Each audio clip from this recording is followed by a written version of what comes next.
The Home Run Derby really kicked things off with a buzz, as we now know the apparent reason behind maybe the worst national anthem performance ever. Ingrid Andress, the singer, would post on her social medias that she was drunk and is going to get help at rehab immediately. Boy, that escalated quickly. I mean, that really got out of hand fast. It jumped up a notch. It did, didn't it? I mean, Ingrid really went, "Don't worry, I'm not going to get sexual tonight." A few moments later. You were wondering if MLB was going to start just having alcoholics perform the national anthem. I'm here to inform you that the All-Star Game 24 hours later did not have that.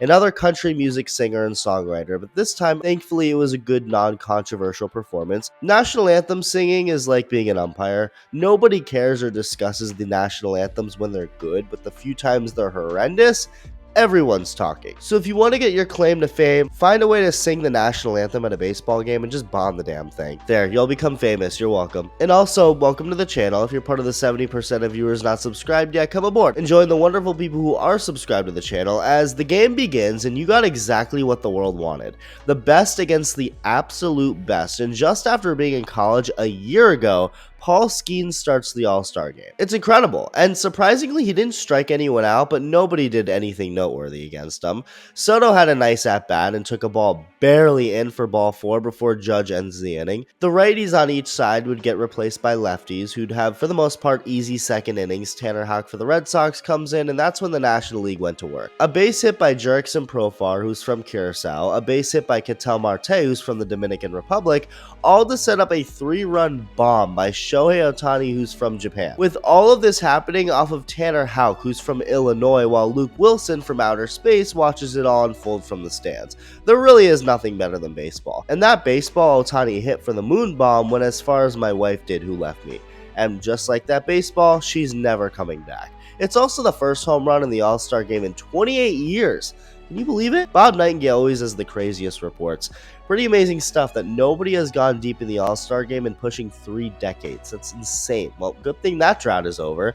The National League then matches the American League by putting in a righty now, which was a trend for most of this game. The back and forth from righty to lefty with both sides, with Logan Webb coming in, and like the National League hitters went to work against Houck, so do the American League guys against Webb. Before the game, I predicted Juan Soto was going to get a hit. I just feel like it doesn't matter who you put him up against, and if anything, the better the pitcher, the better he'll be at the plate, doubling home 2 before David Fry would tie the game on a single. Shota Imanaga made a cameo in this game with a 1-2-3 4th inning because of course he did. You shouldn't expect anything else. But if you didn't expect any more flames leaving the hands of pitchers after Skeens left, you would be sorely mistaken, because in comes Mason Miller and what low-key may be the highlight of the game. He threw a 1-2-3 inning with 2 Ks, but it's the second at-bat that was incredible. Mason Miller, who can throw just as hard if not harder than Paul Skeens, going up against Shohei Ohtani. Again, your best versus my best, let's see what you got. And it was pretty damn cool to see Miller make pretty quick work of the MVP, who'd only done good so far in the game. 101 on the corner for strike 1, slider in for ball 1, goes low with a heater again, 102 for strike 2,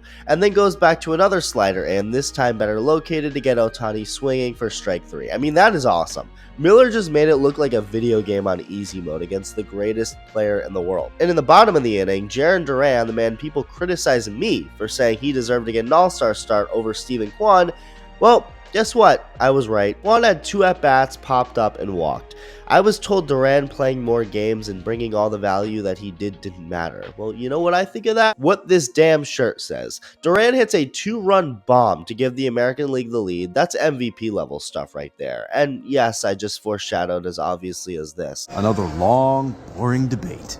Would you rather they call you in to train younglings?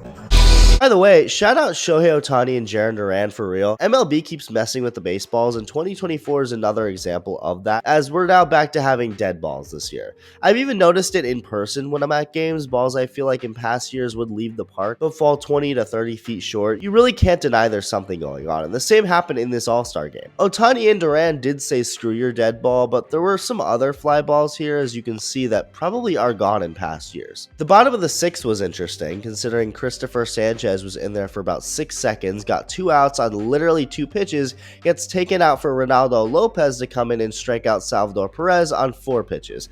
If you blink, not only would this inning have been over, but the first hitter of the next inning would already be in the middle of his at-bat. The other significance to the bottom of the 6th, though, is the fact that it was a Philly, Christopher Sanchez, and a Brave, Ronaldo Lopez, helping each other out for a quick 1-2-3 inning. We haven't seen this type of unity between rivals since ISIS and the KKK, which is basically what this was, and those two have actually never united, so hats off to Philly and Atlanta for breaking barriers here, while Chris Sale films a historic moment up close. Speaking of breaking barriers, Elly De La Cruz continues to break barriers with aura. The dude just oozes in it.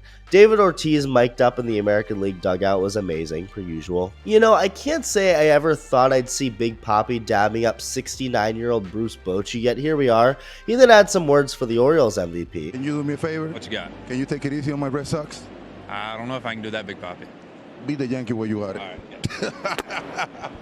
And it was just all pitching from there. A ton of dominance from the pitchers, with Emmanuel Clase, the man who has La Cabra, which means the goat in Spanish, blows triple digits by Brian Reynolds to win it for the American League as they continue their dominant run, winning 10 of the last 11 All-Star games. America, baby. Let me know your thoughts, and thank you for watching.